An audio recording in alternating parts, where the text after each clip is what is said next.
How to add debit card to DraftKings. So here on this article, we can see that you can receive your funds faster if you use a Visa debit card. Now you can use any debit card that you want, but if you use Visa, you can deposit money into your DraftKings account with an eligible Visa card and wager on your favorite games or draft or contests.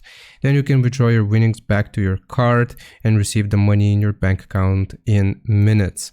So here's how we can do it, a step-by-step process. I'll just refer us to this article just like that. So once you have connected to or created your account, you will click on your profile icon and you will select withdraw.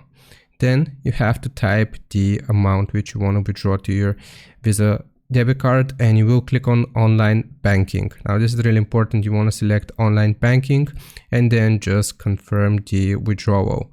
For the method here, it should say debit card if you have successfully connected it, and you can just take your winnings. So I hope this helps. Leave a like and sub, and I'll see you next time.